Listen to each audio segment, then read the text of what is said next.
Hey everyone, Tony Avanov here with another trading lesson. Today we're going to be talking about a strategy that a long biased trader can use, and it's also a good one to learn for you short sellers out there so you don't get caught in the squeeze that these so commonly make.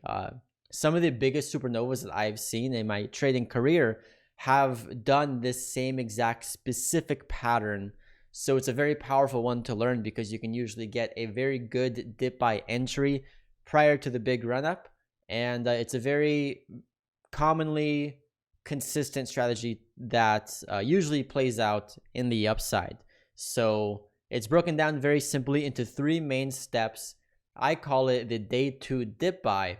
It's a very simple one to learn. It is also based on the fundamentals of trading like support, resistance, and volume.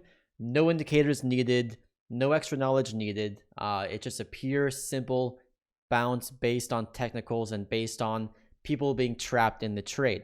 You've probably heard so many traders say before that one of the best ways to kind of gain an edge in the market is to know what other people are doing. And that's exactly what this strategy does.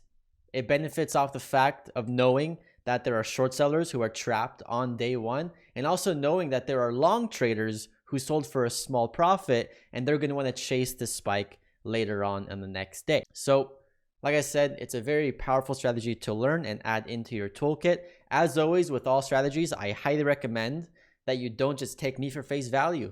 Make sure that you track examples yourself and see the data for yourself so you actually have true confidence in it. Practice it with paper trading, gather that data, and then once you see it truly work on your own data, then you can take it into real trading if you wish. So we're going to be taking over it onto my screen share. Going to be breaking down three examples that I have of this happening in just the past week. I'm sure you know that the market's been really weak for day traders. It's been very choppy, very inconsistent, but this one strategy has been working time and time again. So without any more time wasted, make sure that you hit the like button if you enjoy this type of video on strategies. Leave a comment down below if you want to see more videos like this. Always happy to share strategies with you guys. And yeah, let's get into it. So like I said, this strategy is called the day two bounce off the previous day high. So you do need a few things in line before you can even take this trade. The most obvious one is you need to have a stock with a strong day one. That basically means that you want to see a lot of volume, a lot of volatility on the first day. And typically you want to see the stock close strong. Now it doesn't always have to close strong, but mainly it needs to hold its overall trend on day one. So you can't have a breakdown of pre-market low. You can't have an all-day fade. If you don't know what an all-day fade is, I have a video on that. Make sure to check it out. It's a really good one. I'll have a little button up here. But yeah, you just want to see that the first day retains its overall upwards momentum. And basically, like I said earlier, the main kind of thought process on this strategy is you want to see price action where you can kind of assume that there are people in the trade trapped short when the stock breaks out over that day's high. And basically the reason why this happens to work so well is because when the stock is able to gap up above that previous day high, you can just understand and know that anyone who sold on that first day is trapped underwater, no matter if they're long or short. Like, of course, people who are short will be actively trapped underwater and need to cover and buy back, which will push the price higher. But also longs who sold on that first day, you can imagine when they see the stock go higher the next day, they'll want to chase it and buy back. I'm sure you've experienced this in your trading career. So it's really based on knowing the behavior of traders. And that's personally where I have really found my edge and my success in trading, is knowing when you have a lot of people who are going to act in a very predictable way. So like I said, you need to have a stock that closes very strong in the first day. And then on day two, you need to see the stock break out above that previous day high. So you don't need a low float. It doesn't need to be low price. You'll see that All these examples are very different in their prices. The most important thing is having good volume on day one, holding its overall trend, and then like when it breaks out, you want to see a good breakout, and then you take the risk and buy that dip of the previous day high. So let's get into some examples. So the first stock that I'll be showing is UTME. This one was a recent IPO. They IPO'd back on April 6th, 2021. And this one, I believe, is a low float. And by the way, this one scanner I'm using here is Scans. I have a free 2-week trial down below if you want to check it out. It's my top rated scanner by far. I also use Trade Ideas as well, so check that out too.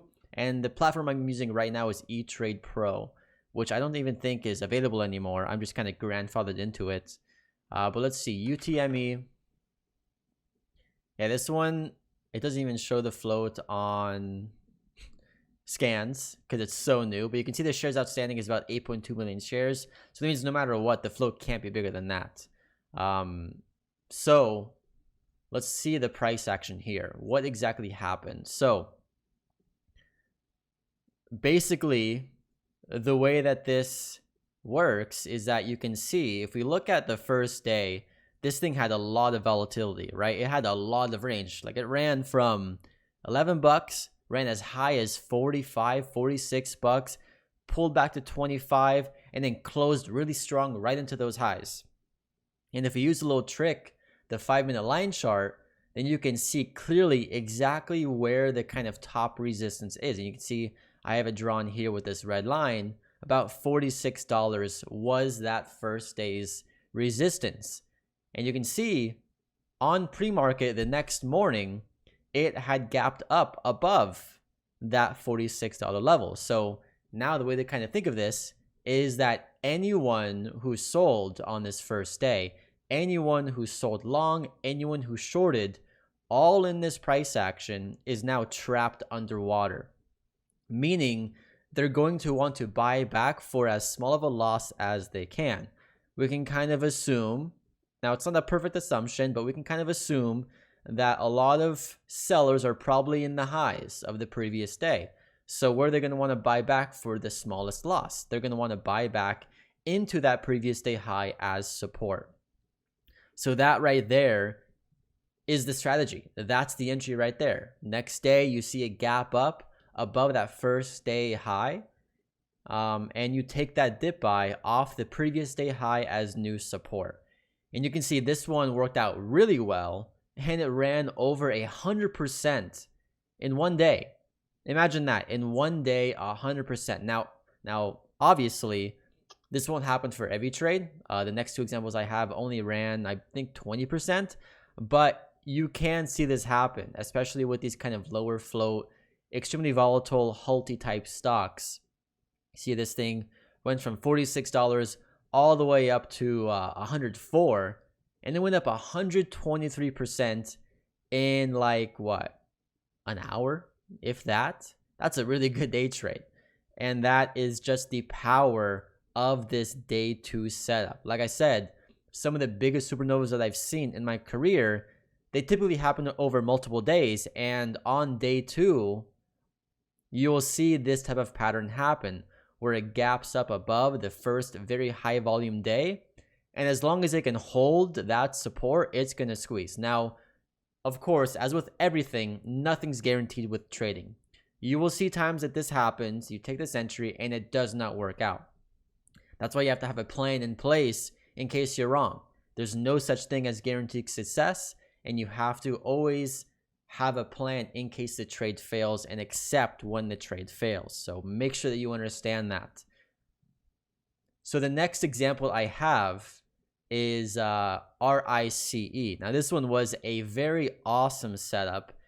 Admittedly, it should have gone a bit further, but it had a really good run. I was personally first long in this in the low 13s, overall basing my trade off of the 14 all-time high previous resistance as new support. But we'll get into that in a maybe different video. But the main setup that we're going to talk about here is, once again, that day two dip buy. You can see first day it had massive volume, This was also kind of a recent IPO. The float on RICE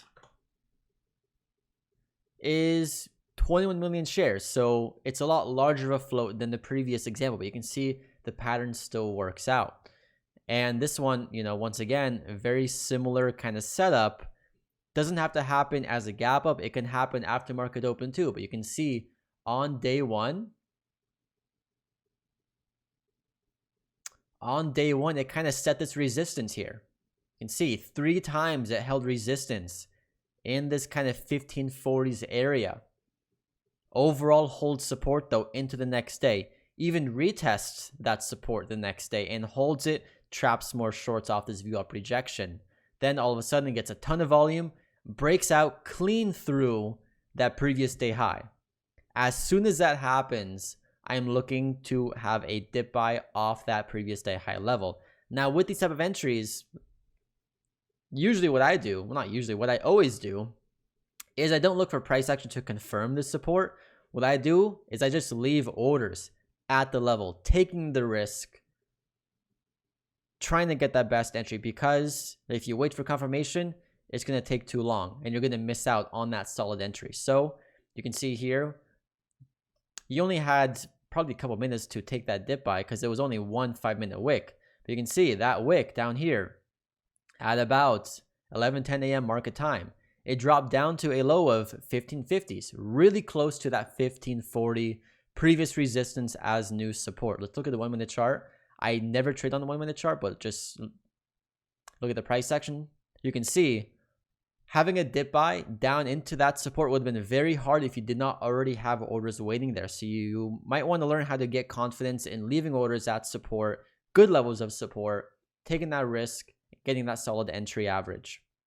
You can see once it had that entry, because so many longs wanted to buy into that, because so many short sellers were covering into that, it bounced back immediately. And then it ran as high as $19 in after hours. That's a run, not as big, but that ran about 22%. Not bad at all, and a very solid trade for a day trade. And then lastly, the last example I have for you today is one that is currently working out and one that I'm currently long, and this is CELC. CELC, very, very, very similar. You can see on Friday, we set resistance here into the 24 level. And also on top of this, what you kind of want to look for is you want to see the level of resistance also be a very big level on the daily or weekly chart. This is kind of a secret sauce I'm giving you here. But if you look at the weekly chart on CELC, you can see that we had the previous level of resistance was at like $18. Next level of resistance was here near 24. And if you look at the intraday price action on Friday, it respected those levels almost perfectly. That's a very positive thing to see. So you can see had support near 18, had resistance near 24. And you can see during the day on Friday, it didn't really break out. It wasn't super strong, but it overall held support. And that's kind of overall what you want to see happen.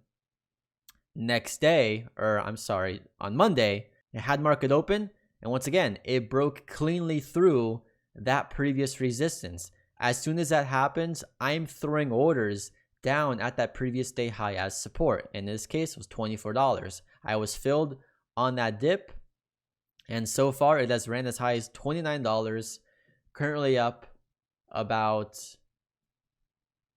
23%. And that's pretty much the strategy. It's a very simple one to learn. However, it's based on very solid fundamental concepts that are super important in trading. Like I said earlier, one of the best ways to gain an edge in trading is to know what other people are doing. And this will benefit exactly off of knowing that everyone else on day one is trapped and they're going to have to either cover and buy back. And if not, they're going to chase it and, push it higher. So that's pretty much the strategy there.